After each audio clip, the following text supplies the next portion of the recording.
আজকে অনেকদিন পরে বেরিয়েছি একটু কলেজের উদ্দেশ্যে, কেননা আমার গ্র্যাজুয়েশনের সার্টিফিকেটটা এখনও নেওয়া হয়নি, সেটা এখন নিতে যাব। আর এইদিকে দেখো এই কাকুটা সাইকেল চালাচ্ছে, মানে দুই হাতে হ্যান্ডেল ধরেছে, আবার মাথায় বোঝা, মানে কী করে যে ব্যালেন্স করে চালাচ্ছে সেটা আমি ভাবছিলাম। যাই হোক, আমি কিন্তু এসে পৌঁছলাম বাজারপাড়া ঘাটে। এখন তো ঘাট পার হয়ে যাওয়া হয় না বললেই চলে, যতদিন থেকে বাইপাস নতুন ব্রিজ চালু হয়ে গেছে সেদিন থেকে আর কি। তো যাই হোক বন্ধুরা, আজকে অনেকদিন বাদে একটু ঘাট পার হয়ে যাচ্ছি, কেননা যেহেতু কেন কলেজ যাবো সেই কারণে আর কি। তো এদিকে কিন্তু কিছুক্ষণ পরে নৌকোটা ছাড়বে, কেননা নৌকোতে কোনো রকম প্যাসেঞ্জার ছিল না সেই কারণে। যাই হোক বন্ধুরা, এদিকে নৌকো ছাড়লো এবং আমি চলে আসলাম গোড়াবাজার এসে এদিকে মায়ের দর্শন করে তারপর চলে গেলাম কিন্তু এক কাপ চা খেতে। তো এখান থেকে এক কাপ চা খেয়ে আমি কিন্তু চলে গেলাম কলেজে। তো কলেজে গিয়ে এখানে দেখতে পাচ্ছ লাইন টাইন ছিল, তো লাইন টাইন দিয়ে আমি কিন্তু আমার সার্টিফিকেট এবং রেজাল্ট দুটো নিয়ে নিয়েছি।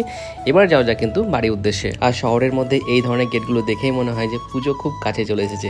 তো যাই হোক বন্ধুরা, চলো অবশেষে বাড়ি ফিরলাম। বাড়ি ফিরে আবার তো রয়েছি দোকানে এসে কিছু কাজ ছিল বলতে কি, মানে বাড়ি ফেরার সময় আমি আরও কিন্তু মালপত্র কিনে নিয়েছিলাম দোকানের জন্য। তো সেই সমস্ত মালপত্রগুলো দোকানে ভালো করে সেট ফেট করলাম, মানে যেটা যেখানে রাখার মতো সেখানে রাখলাম। তো যাই হোক বন্ধুরা, চলো। আর এদিকে কিছু ফ্রেমও এনেছি আমি, তো যাদের ফ্রেমগুলো পছন্দ তারা অবশ্যই আমার সঙ্গে যোগাযোগ করতে পারো। আর এইদিকে দোকানে মালপত্র সাজিয়ে এখন প্রচণ্ড গরম লেগে গেছে, ওই জন্য একটা লিচুর জুস কিন্তু এখানে খেয়ে নিয়েছি। তো চলো বন্ধুরা, আজকে ভিডিওটা আমি এখানে এন্ড করলাম। ভিডিওটা তোমাদের কেমন লেগেছে অবশ্যই কমেন্টের মাধ্যমে জানিও। আর চ্যানেলে নতুন হয়ে থাকলে চ্যানেলটিকে সাবস্ক্রাইব করে দিও।